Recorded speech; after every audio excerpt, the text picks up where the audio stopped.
पत्नी के द्वारा अगर पति को अपमानित किया जाता है, वो चाहे ऑफिस में या फ्रेंड सर्कल में या किसी रिलेटिव के सामने, तो क्या एक पति अपनी पत्नी के ऊपर मानहानि यानी कि डिफेमेशन का केस कर सकता है? जी हाँ, बिल्कुल।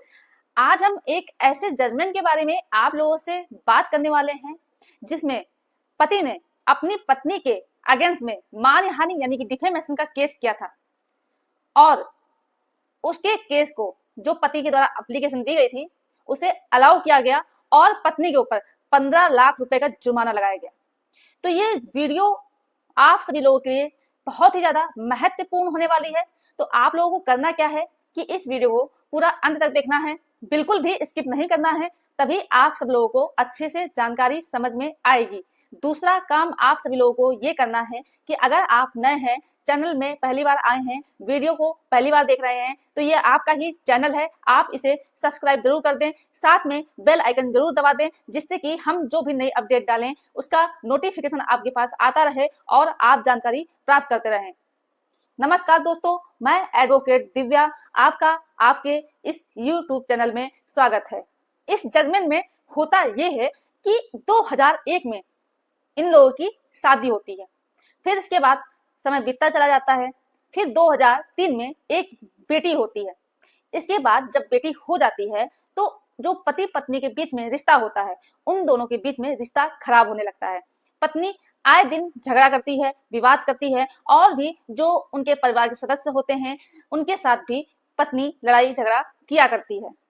इसके बाद होता यह है कि विवाद इतना ज्यादा बढ़ जाता है कि पत्नी अपने ससुराल को छोड़ के वो अपने मायके चली जाती है और साथ में जो उसकी छोटी सी बेटी होती है उसे भी लेकर के जाती है। यानी कि पत्नी खुद तो जाती ही है ससुराल छोड़ के, साथ में माइनर बेटी को लेकर के जाती है।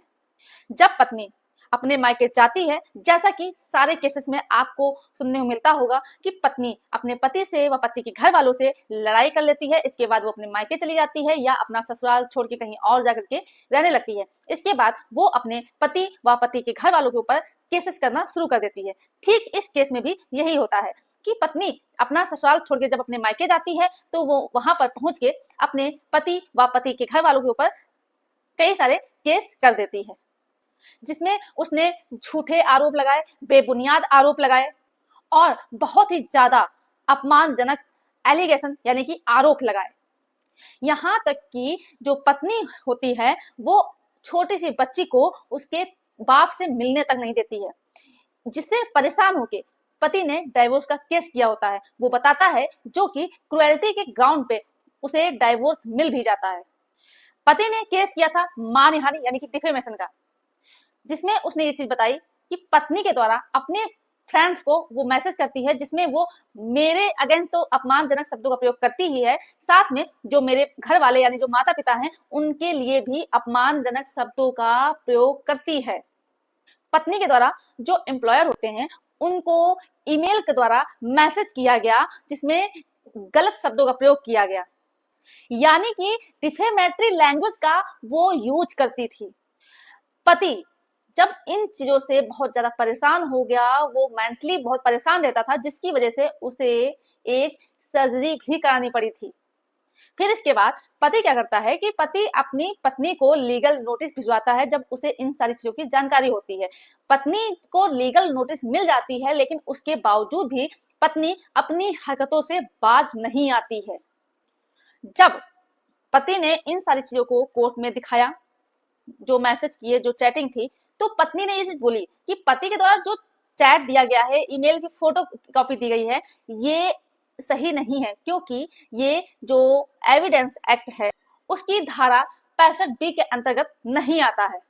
यानी कि जो एविडेंस एक्ट है उसके अंतर्गत एक सर्टिफिकेट देना रहता है 65B के तहत, जो कि नहीं दिया।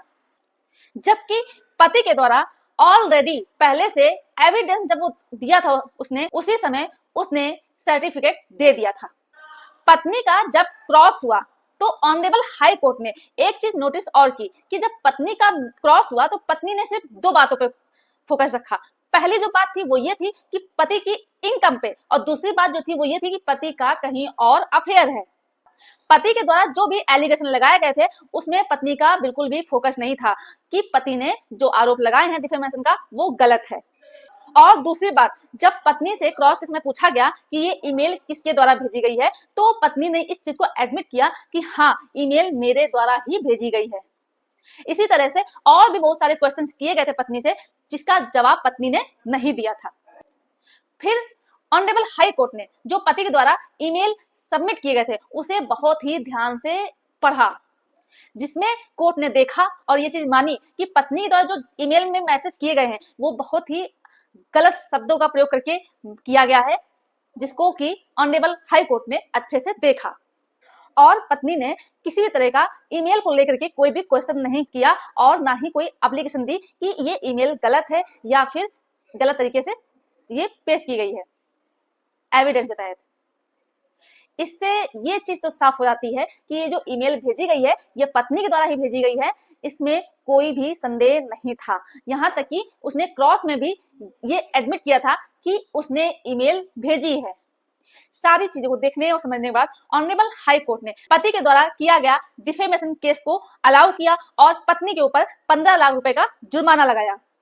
तो ये जजमेंट हर पति के लिए बहुत ही ज्यादा अच्छी है, महत्वपूर्ण है, और पत्नियों को भी इस चीज से सबक लेनी चाहिए कि वो अपने पति व ससुराल वालों के ऊपर झूठे आरोप नहीं लगा सकती है, बेबुनियाद आरोप नहीं लगा सकती है और अपमानजनक शब्दों का प्रयोग नहीं कर सकती है। अगर वो ऐसा करती हैं तो उन्हें भारी जुर्माना देना पड़ सकता है।